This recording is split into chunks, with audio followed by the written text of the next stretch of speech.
Assalamualaikum warahmatullahi wabarakatuh. Perkenalkan, nama saya Fauzana Islami dengan NIM 2101618, mata kuliah keterampilan berbicara, kode seksi 0023 yang diampu oleh dosen kita Ibu Ena Noveria MPD. Pada kesempatan kali ini, saya akan menceritakan sebuah cerita rakyat yang berjudul Nyai Roro Kidul. Pada zaman dahulu, tepat di daerah Jawa Barat, terdapat sebuah kerajaan bernama Pakuan Pajajaran. Kerajaan tersebut dipimpin oleh seorang raja yang sangat arif dan bijaksana. Rakyat di bawah kekuasaannya sangat bahagia dan menghormati sang raja karena kepemimpinannya membuat hidup para rakyat sejahtera. Raja tersebut bernama Raja Prabu Siliwangi. Sang Prabu mempunyai cukup banyak anak. Salah satu anaknya bernama Putri Kandita. Ia adalah seorang gadis yang sangat cantik jelita, baik hati, dan memiliki sifat yang sama seperti ayahnya.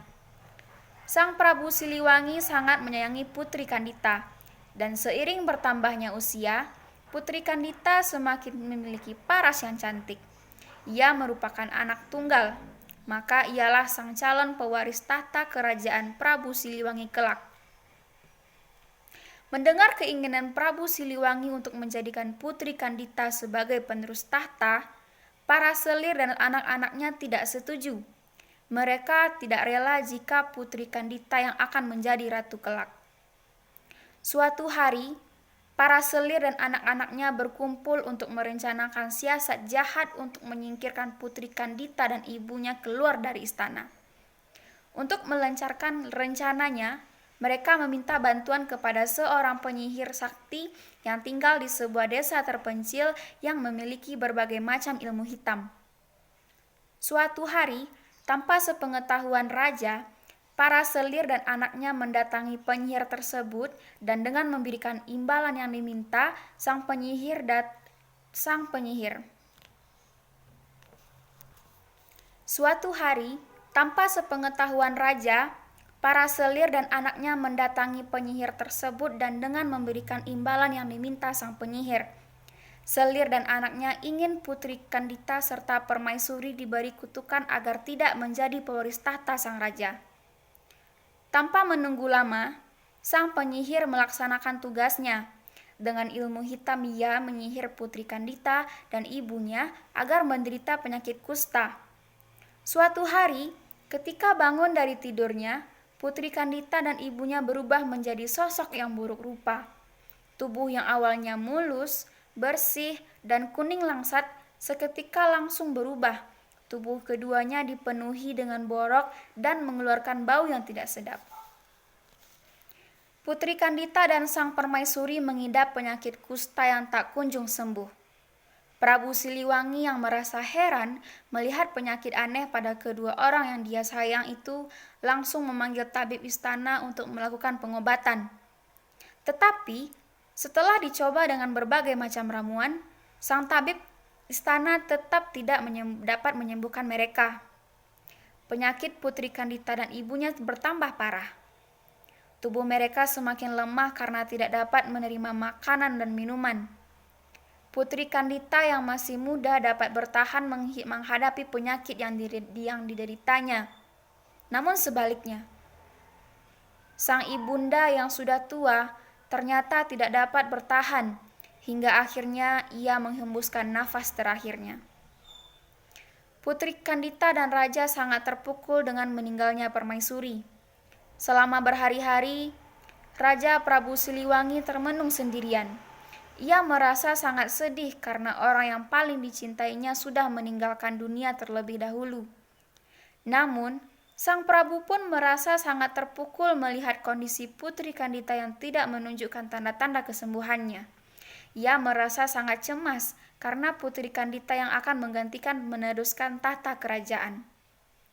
Suatu hari, para selir dan anak-anaknya datang menemui raja untuk menghasut agar Putri Kandita diusir. Awalnya raja menolak, namun karena takut penyakitnya menular dengan terpaksa Prabu Siliwangi menyetujui usulan tersebut. Tanpa sepengetahuan raja, Selir dan saudara-saudaranya, Putri Kandita yang mendengar pembicaraan tersebut sangat kecewa, dan ia memutuskan untuk melarikan diri dari istana. Dalam suasana hati yang sedih, bingung, dan tidak menentu, Putri Kandita berjalan keluar dari istana tanpa tujuan yang pasti. Selama berhari-hari ia berjalan tanpa arah hingga akhirnya tiba di pesisir pantai selatan Pulau Jawa yang memiliki banyak batu karang dan ombak yang besar. Di salah satu karang tersebut dia kemudian beristirahat hingga akhirnya tertidur karena kelelahan. Dalam tidurnya, Putri Kandita bermimpi mendengar sebuah suara gaib yang menyuruhnya agar menceburkan diri ke laut agar penyakit sembuh dan seperti sedia kala. Ceburkanlah dirimu ke dalam laut, Putri Kandita. Jika kamu ingin sembuh dari penyakitmu, kulitmu akan mulus seperti sedia kala. Putri Kandita pun terbangun dari tidurnya. Ia lalu merenung meresapi kata-kata gaib tersebut, karena ragu apakah suara itu merupakan sebuah wangsit atau hanya orang iseng yang membisikiku saat dia tertidur. Tetapi setelah melihat sekeliling, sejauh mata memandang, yang ada hanyalah hamparan pasir putih beserta ombak yang bergulung-gulung di sekitarnya.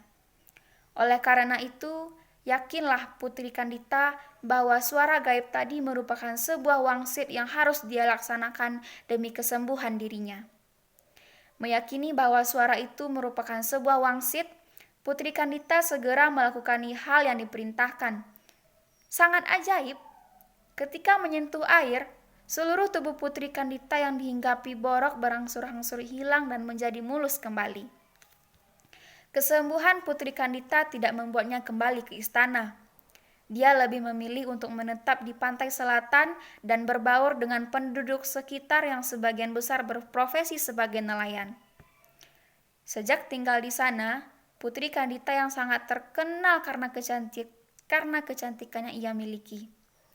Banyak pangeran dari berbagai kerajaan datang untuk melamarnya.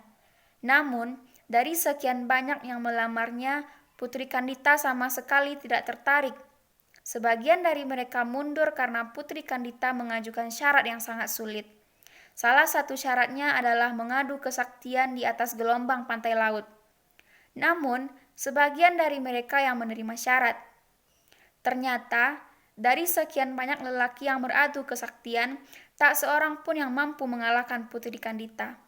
Mereka akhirnya menjadi pengikut setia yang selalu mengawasi sang putri kemanapun dia pergi. Sejak itulah Putri Kandita dikenal sebagai Ratu Penguasa Laut Selatan Pulau Jawa, yaitu Nyai Roro Kidul. Baiklah, dari cerita yang telah saya sampaikan, dapat kita ambil pesan moralnya, yaitu janganlah kamu berbuat jahat, karena perbuatan jahat akan menimbulkan malapetaka di kemudian hari. Sekian penyampaian cerita dari saya. Mohon maaf apabila banyak kesalahan-kesalahan dalam penyampaian. Assalamualaikum warahmatullahi wabarakatuh.